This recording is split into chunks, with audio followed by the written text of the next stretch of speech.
as much as it pains me to admit it, I done fucked up. So I broke the tap off in here for the time cert kit. And I can't get the thing out. I tried a tap extractor. I was really excited to try one of those. And what ended up happening, I mean, some of the pieces are here. I have it on narrow, so hopefully no one throws up. But here's a piece of the tap extractor. Here's a piece of the bolt that was still in there. So apparently I'm too stupid to drill straight down. And I started on the top of the bolt, and then it kind of went and then drilled at an angle. So when I went to use their tap, it started bending the tap, and so even though it didn't feel like a lot of torque, it just shattered, and that's totally my fault. So I drilled the shit out of this hole. You can see the piece of tap, this piece of bolt, there's all kinds of crap. There's actually a lot of meat around that, and then I just finally said, what are you doing? Like, you have another head. I also realized that there's bolts for this plate, so I could have just switched the plate from my head, but I'm gonna put my head on here anyway. What will be important, like really the only important part, is that these valves are bigger around, so the piston recesses are bigger around. So I want to look at the top of that piston compared to my pistons and see if it looks like anything's going to touch tips. But I'm fairly confident I can use my original head on this 2002 short block and it should be fine. You just can't use it the other way around. In the meantime, I'll the head gasket in the morning at the parts store, fortunately. So I get this head off, and then I can kind of clean all this stuff up, and I started getting metal shavings everywhere. It's tempting. I don't know the oil pan gasket though. It would be smart to pull the pan and hose out whatever's in there too. There's part of me wants to do a full rebuild, but I know that's like a lot more parts because I'm gonna be doing stuff like, oh, buy an oil pump, oh, buy timing chains, oh, all this other stuff. So that's the plan. Head gasket. I've got twice as many head bolts as I need. They're only torqued to 44 newtons. They're not torqued to yield, but they can still stretch because they're head bolts. So we'll just take a look at all of them. If any of them are necked, we'll pick the ones that are best and we'll slap them in. Just need to get this thing moving. Plus, look at all the money I have in parts. Like, I was buying seals and fluids and all kinds of stuff. So, like, I can't not get it running. Right, I just don't want to spend another like $1,500 on like rings and bearings and all the other crap that I would end up putting on this engine if I actually rebuilt it. It's my rudimentary timing chain measuring device. I got a nail on their level, and then exactly the same, and there's really no noticeable difference between the length of the two chains. So just for funsies, I'm going to keep the one off of the 2002 since it didn't have metal in the oil.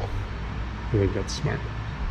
Alright, here's the pistons out of the 647 right here, and you can tell they're much smaller valve clearances for both the intake and the exhaust because the valves themselves are smaller. But I did measure the depth on these, and they're the same. It's like 1.95 millimeter roughly on each one. So I think it only works one way. I can put an OM647 head on this OM612 because of the size. If you went the other way, it would touch the piston. Getting there, so I cleaned the bottom surface of the head up, knocked down high spots from that damage on this one. Everything else looks pretty good, pretty cleaned out. Flushed all the oil passages that were flushable. So we gotta get this thing bolted down. I gotta slip the intermediate gear up in there, I think with the chain attached is how I'm gonna get that done.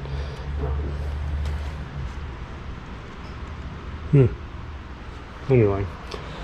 Head bolts, right? So I'm reusing head bolts, and there was a fine example in here. See this one? How not only is it longer than the others, you can see where it necked down and it's stretched.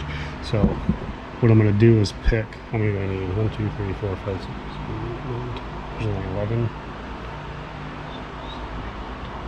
13. So one of these got mixed in with his friends. That's okay, because they're all technically the same. We need 10 then, right? 2, 4, 6, 8, 10, wait, 10 or 12? Yeah, I need 12. 2, 4, 6, 8, 10. I need 12 of them. So I'm just going to pick the 12 shortest ones. There's going to be minor differences just from manufacturing. They're not all perfectly the same length, so I'm not bothering putting calipers on them.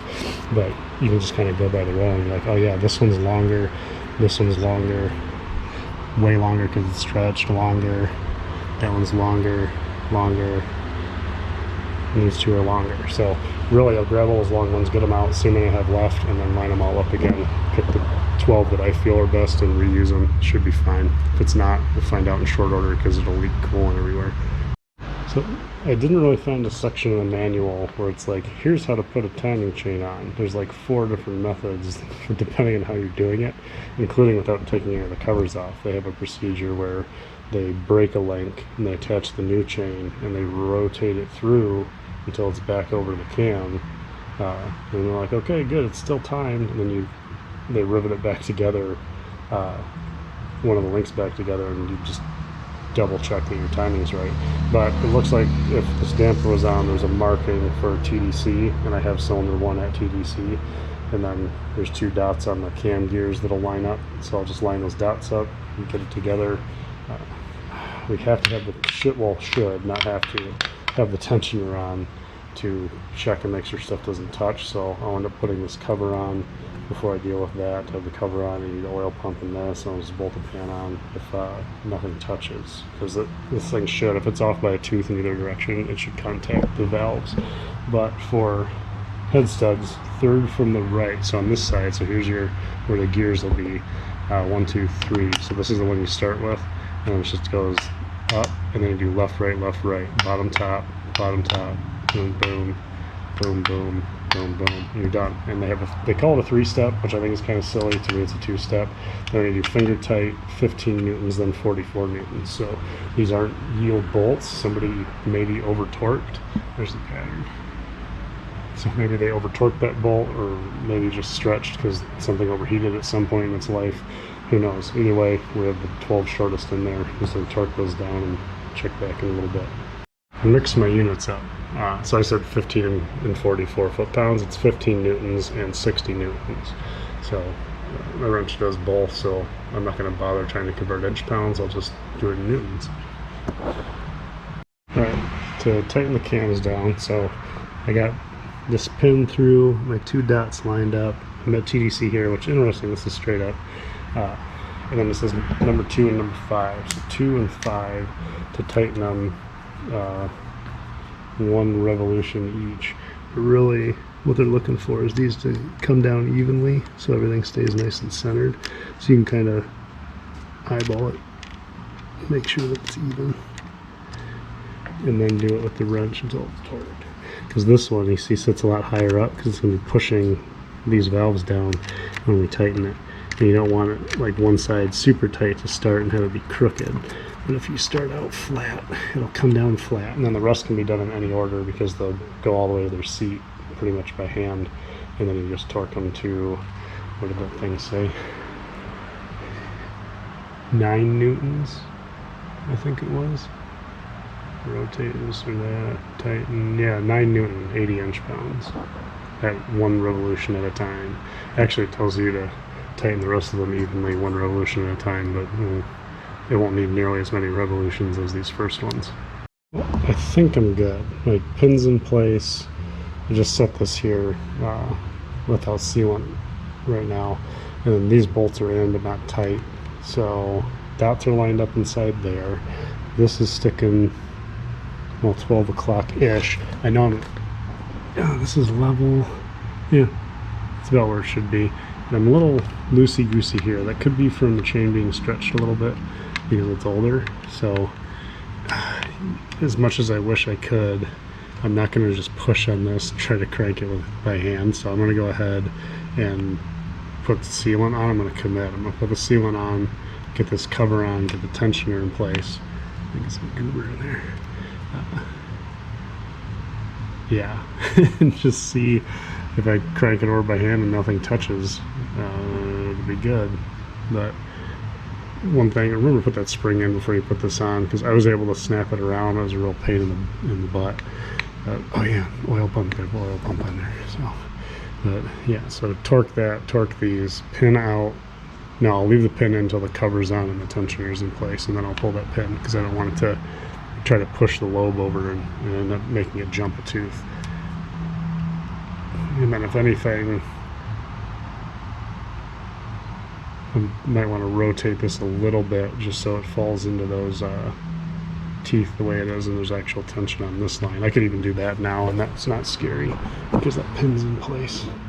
So we know the cam won't move. We know this can't jump because I tried to move it a tooth. See, there we go. So nice and tight on that side. And then that takes up the slat. Alright, yeah, I'm happy with that. Not quite noon, is it? Yeah, but it's not, oh, it's not even half a tooth off, so not worried, just a little stretch on the chain. Already playing, so just kind of frame it however you want. Okay, moment of truth, tensioner's in, everything's together. Let's see if anything touches tips. Oh, that's tight. Well, I feel like it shouldn't be so tight. Oh, the pin's still in. Fuck me. In the can. You don't want to turn these backwards. Where's that? Whoop.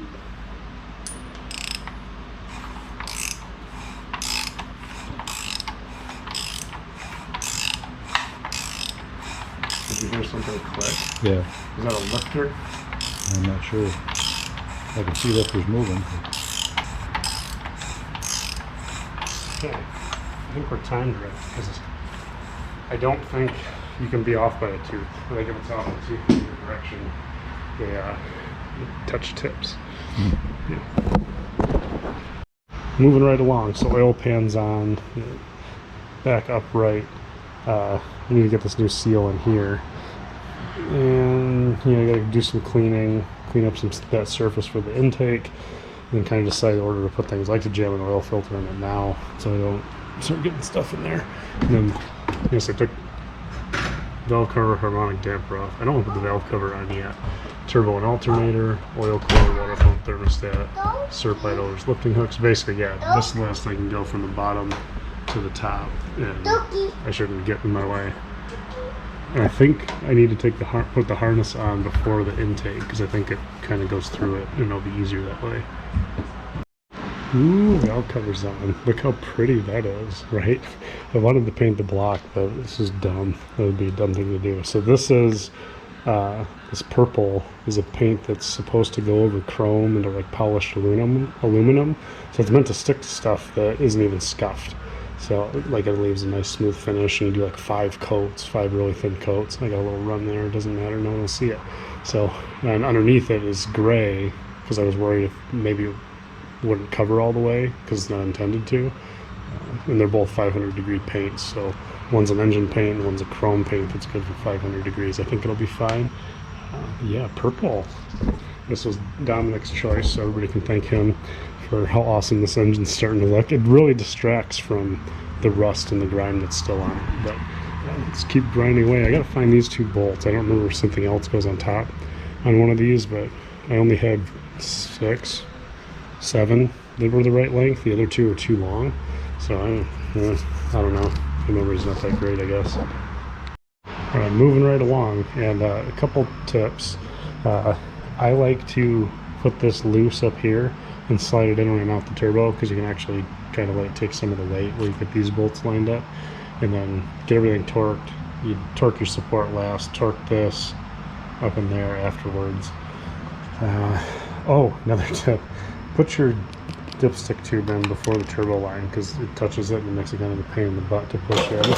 And then my friend Dominic reminded me that these bolts on the back of the fuel pump, it's good to make sure those aren't loosening up. That's how people get leaks. So these 4 were loose, these 2 weren't. And I'm just going to go ahead and pull them one at a time and put Loctite on them and put them back in. I don't know what the torque is though. It's not a lot, but that's why they loosen up. I was getting pretty tired last night, and I kind of forgot where I left off or what I wanted to do next. And I'm fairly certain the wiring harness, it comes through here, and I think it might even go on before the fuel rail. I don't remember, so I have to look into that. I also don't remember how the bracket, this rear one, fits. Oh, I hope I don't jack this paint up when I lift this thing in and out. That'd be sad to put something in between it. Oh, I gotta put that crank position sensor in. Yeah, I'm gonna get the injectors in, and I sold my refurbs to my friend's dad. He basically gave me full value for them because he suspected his based on his fuel mileage. I don't know, if he wants them he can have them, but these, like, look at these, they look great. if obviously they can perform like shit, but these have 300,000 miles on them. Like, his van's just in amazing shape, especially for being in Michigan. So we're gonna get that on, get the thermostat on, get the wiring harness on, and we're starting to get real close to needing to put the transmission on. I'll have to bolt on the flex plate to do that. Those need to be torqued, and then I think I'm gonna install the holding tool before I drop it in the vehicle, because I only need to remove the holding tool so I can, well, no, so rotate, no, I might need to rotate the engine to hook up the, no, transmission will be in neutral. So yeah, it doesn't matter. I can put that in. That way, once it's mounted, I can torque that harmonic damper down. I brought the big torque wrench home for it, but I need something that'll hold it. If I try to do it on the stand, it'll just flip it across the garage. So, yep. Here's a tip for everyone.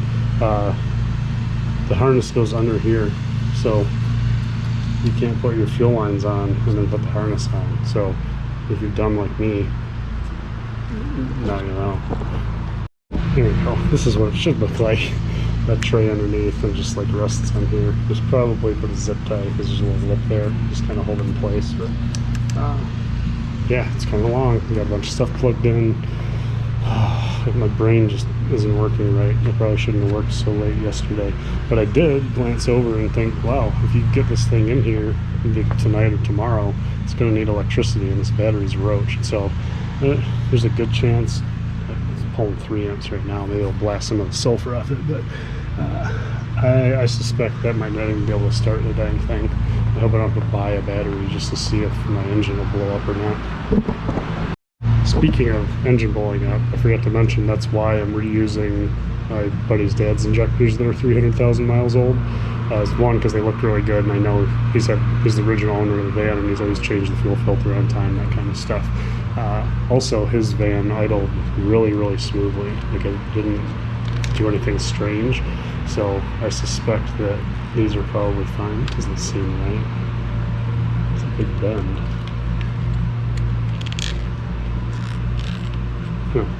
Either way, yeah, so I want to run it with these and just see, does it start, does it idle, drive it maybe a month, and if I don't have any problems, I'll likely go ahead and, well, I'll keep these and get them tested just in case any are good, and then I'll take these bad boys, and you can use the OM612s as cores for the 617s. They don't care either way.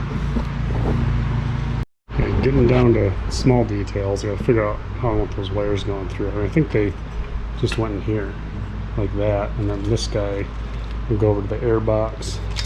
I need a bolt here. I need crank position sensors in. This goes to the starter. This goes the other side to the whatever the hell it is. This goes to the AC, but we're not going to plug that in. And then I don't remember what this goes to. Maybe it's in the van somewhere.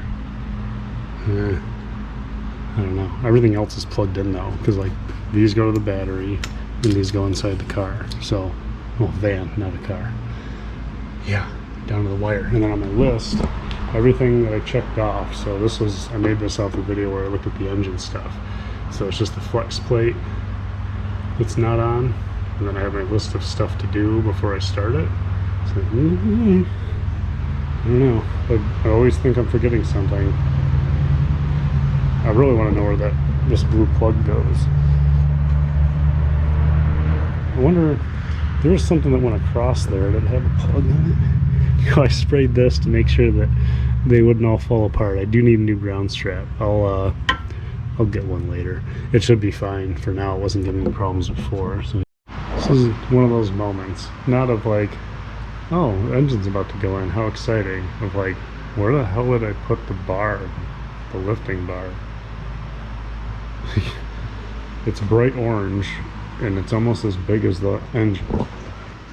And I had my hoist over here, and I've got a blown up lawnmower engine and an oil pan full of bullshit and transmissions that the one with the rag is out of the O2. I remember that. This was out of my 06, that's out of the O2. Where's my lifting bar? Giant orange bar. Giant orange fucking hell. I feel really dumb. Did somebody eat it? I don't know. I'm going to wander around the garage for a bit, try to figure out where to put that damn thing. there's not a lot of places for it to be. Do I put it under this? Ha! Ha! Son of a bitch.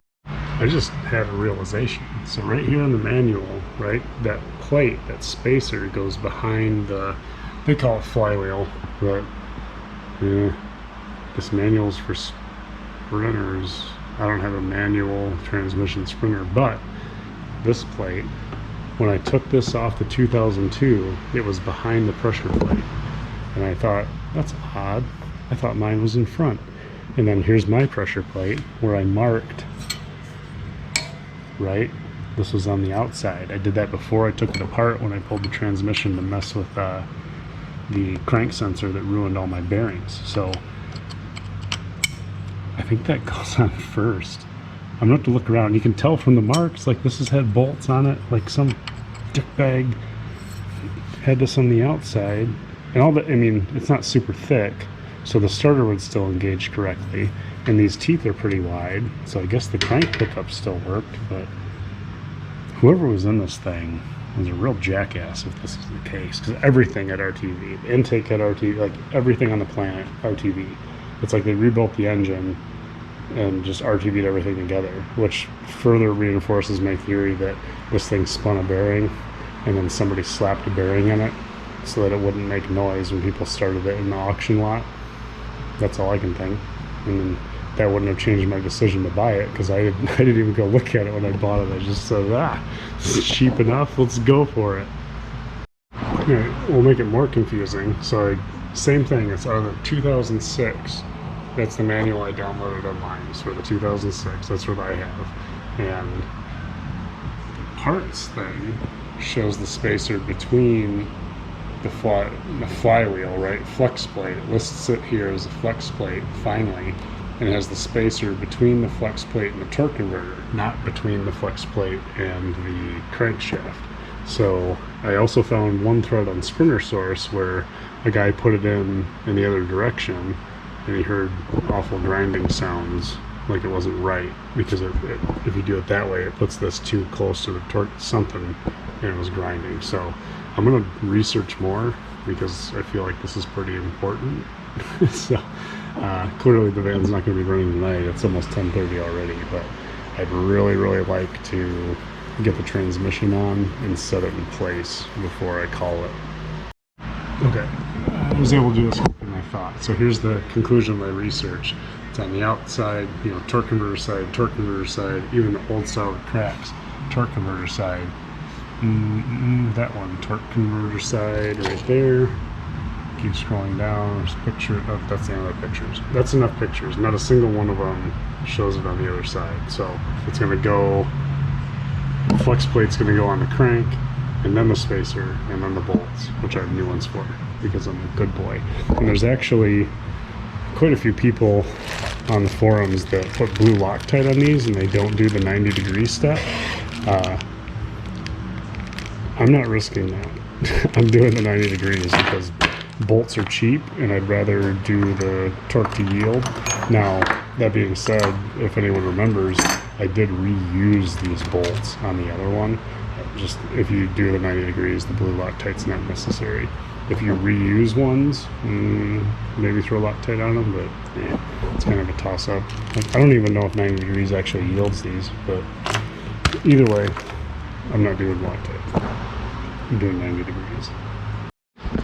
Okay, so one advantage of working at a place that has nice stuff is you can borrow nice stuff. He goes, what the fuck is that? Oh my god, that's a horsefly. Don't bite me. Look how big it is. It's like a whole digit. Okay. I'm just gonna go get some stuff. Oh, shit. I accidentally stepped on him. Alright, yeah, one of those bit the kid the other day, a big red welt on his arm. Jackasses. Shit, that's a huge fly though. Anyway, I put little black marks for my 90 degrees. These are already torqued to 33 foot-pounds. I hope that's the right one. I saw 27 floating around, but manual says 33 for a flywheel. So we'll just go for it. Who cares? But I'll be interested to see, because I just sent this guy out for Cal within the last month, and Cal the angle too. So I don't remember how to set. I think you hold the power button. Maybe you hold the unit. Oh no, that shuts it off. That makes sense. I think you hold the unit button. Okay, so while I was about to look up how to change mode, who cares? I'll just figure it out for the damper. But this whole thing is going to swing, and that's going to change the angle. So there's no point in even turning it on. So go ahead and shut it off. Who cares? Why waste the batteries? I just have to use the marks that I made. But, I wonder how far up this engine's going to go swinging while I try to do this.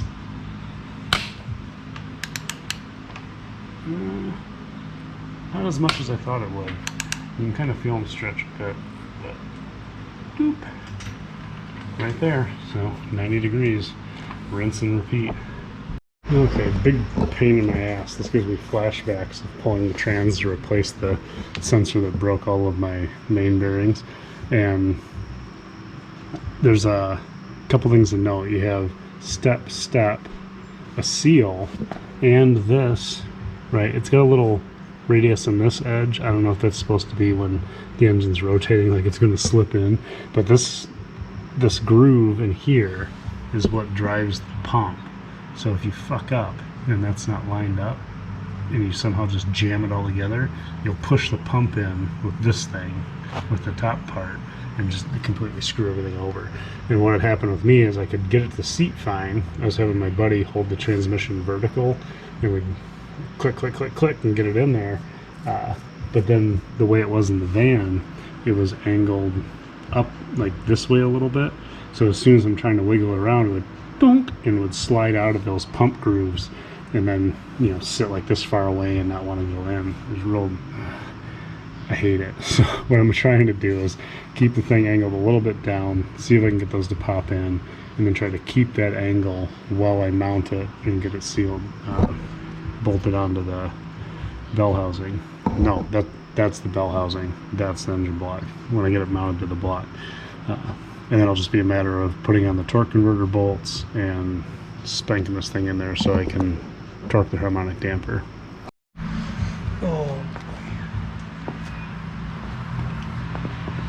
this make me tear my hair out, I can tell.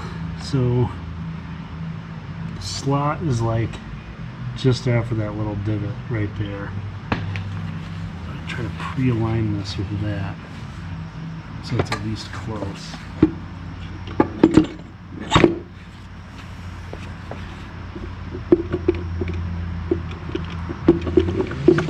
Because you gotta wiggle past all the splines too.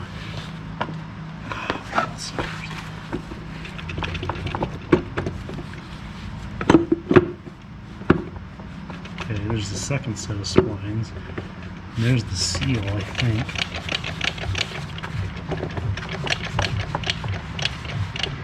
And what sucks is if there's too much pressure on it, it can move that pump just from touching it.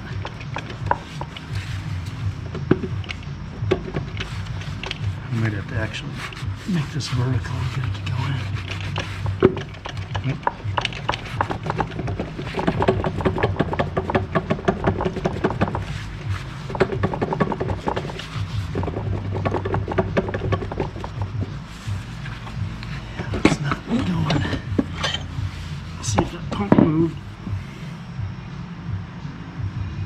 No, it's about in the same spot. That's interesting. Let's try that again. The notch is if I go in this direction, there's that slope. So maybe I'll start it not quite there.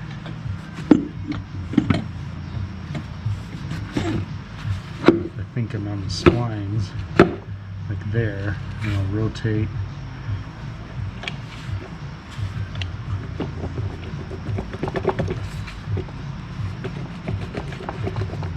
I think I'm not even past that second set of splines yet.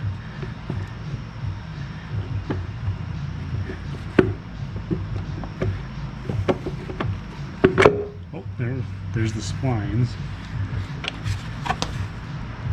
And I'm still proud, I'm still this way. which is, oh, actually, that might be right. I thought it goes in past the housing, to be honest, but I thought it sits in, like it sits inside. But looking at this interface, I don't know that it does. And that feels like it's pushing.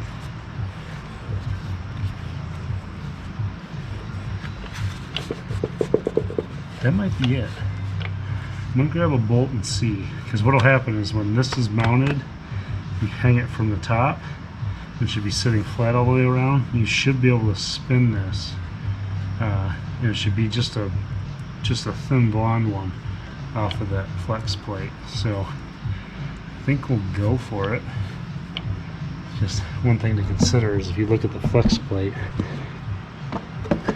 see how these have a little lip right there in the recess? If those aren't lined up, then these tabs will touch this right here, and then it won't sit flat on there. It's really not great. It's also not great to do by yourself with arms instead of like some kind of lift. Well, I have a lift for the engine and not for the trans. So, yeah. We'll see how it goes. I might end up putting a block of wood under it and help use my jack, but then if it angles down, this boy is going to slide out and we're going to hate life. Okay, so 29% battery. This is the way to do it. We're a little bit this way, straight up between these. So actually, that flywheel position should work great for making sure that it doesn't hit these lips. And then I've got a bolt preloaded on my gyro screwdriver. Let's see if it goes in or not. This thing's heavy. I remember being under the vehicle with it and I did not like it. Oh my god.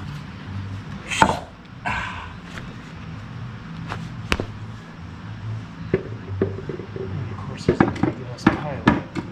There's pins that need to line up. Oh boy. Don't slide out, you butthole.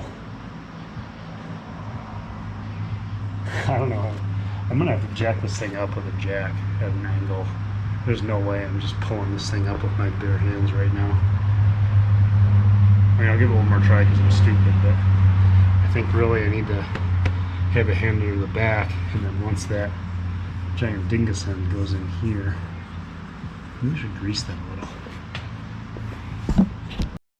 Okay, I greased that part that goes in there, and I greased my locating pins, so I'm hoping this time I can kind of manhandle it in there and then just kind of keep pressure on it so it doesn't slide out and then slip that bolt in. I just don't know. I think this is probably at my age how you figure it back out. Oh, okay, don't pick it up by the banjo bolt. I mean, actually, why not? Nah, I don't think it's that strong. This is stupid. Oh, this is really stupid.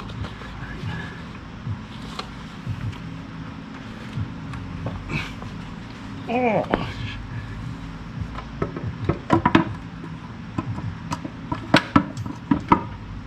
Oh, it's actually sitting really nice and it's on the wood. Holy shit. I'm the luckiest man alive. Oh, bitch. I couldn't be happier. So, those top two bolts are pretty tight. If I start lifting this up a bit, which I don't want to lift it by lifting the thing, I'm just going to crank this way so the center of gravity changes. That fit great, actually. I can't believe that went in so easy. That first lift, not so great, but you live and you learn. Compared to the like hour and a half under the van trying to put this thing in with the torque converter slipping out and cussing, it just like had my elbow in the driveway and using my wrist, so just like locking the bones out so the thing wouldn't fall and just sit there and it would just crush me. But no, this That went amazingly well. And now we're in the air, so yee, I'll take that. It's hanging from the top too, nice and flat all the way around. And then if I go looking here, I can look here. No, nobody else is going to see it. But, well, let me find an angle. Okay, camera's basically dead, so I gotta hurry. But from here, I can take my finger and I can move the pressure plate to line the bolt holes up. And it's super close. It's stupid dark. I'm gonna light all the time like in Alaska. Next 6 months from now, right? Yeah, but this can slide around, so it's perfect. I can get these bolt holes lined up, torque down the torque converter. So I'll go ahead and do the transmission bolts first, do the torque converter, get the cooler lines on, and then really I can put this thing in, get these bolts in, and get that front thing mounted and get some sleep. But definitely not stopping until that point, because having this going so easy, I'm like all energized and just like wired. I had a dilemma. I want to push the thing in. I have a motor mount bolt. And then this, I just found, this one, the taller one, same thread, I can use as a guide pen, but there's 3 of these somewhere, right? 1 for this van and 2 from that van. And I don't see them in any of my bags. I don't see them in any of the bins. I just don't know where to put the dang things. So I might need to get one. Doesn't matter, because we're not going to run the night anyway, but I want to get this thing in, and then we'll install this on the left side, because when we go to torque, the harmonic damper wants to go this way, so we'll be pushing down on this mount and up on this one. Hopefully that'll work fine. I'll just have the other one, that longer bolt in place to keep it centered, and then I'll have to get another motor mount bolt unless I suddenly remember where I put the things. I can't imagine they're just sitting on the floor. Like, I don't know. And the other 2 mounts aren't in the van, and I can't find them out here anywhere. I would have expected to have a pair of mounts sitting around with like 2 bolts sitting in them. So I don't know. Maybe they'll pop up. I'm not going to worry about it. I just want to get it in, get that damper torqued, go to bed. I'm not really tired, but I know if I don't go to sleep, I'm going to hate myself tomorrow. So set up a time lapse.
Got the big boy out. I looked up how to use it.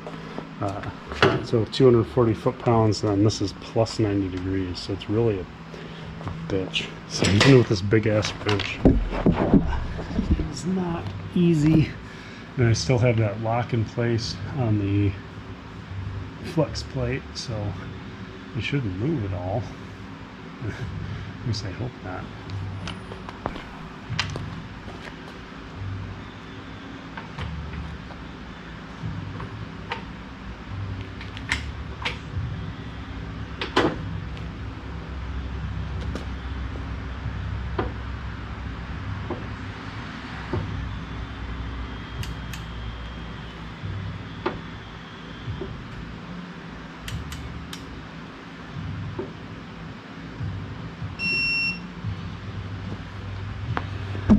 Okay, there's our 240. Well, 242.8 we ended up with. And then if you hold U and push enter, it'll go to degrees. I already have it set to 90, then it needs a 0. So you just don't touch it. Let it sit still. Oh, you must have still had the 0 from before. But wherever you start is where it goes. And it's, if you wait too long, it resets. So you gotta kind of keep using it. 28 degrees.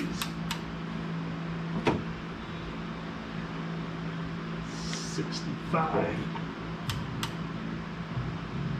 Oh, it gives you the torque. 91. 382 foot-pounds for this bolt. But that torque number really doesn't matter. So 91 degrees, 382 foot-pounds total. The whole point of the degrees is that if there's stuff in there that makes it harder or easier to turn, or sometimes head bolts will specify a certain grade of oil, or they'll send their own like moly grease to go with it, and the torque that you use to stretch those bolts, or at least torque them down in the case of ones that aren't stretch fit like ARPs, the lubricant matters because it makes a big difference on the amount of torque it takes to get a certain clamping force. So that's the goal there, is that you take it to a predefined torque because it's relatively simple, and then the 90 degrees gives the clamp force that's required. Because like I didn't change this Woodruff key in here because it looked perfect, probably because it's never been out. But what'll happen is if you don't torque this enough and this starts jibber jabbering around even a little bit or vibrates, it'll beat that key up because the key is trying to hold it instead of the clamping force of the bolt itself, and then this thing spins, none of this stuff spins, and everything goes haywire. Yeah, I'm gonna call it a night. God, that purple looks good in here, right? It distracts from all the dirty parts. But yeah, so tomorrow I'm gonna find a motor mount bolt, patch everything up, fill it with fluids, put the front end on, and cross our fingers.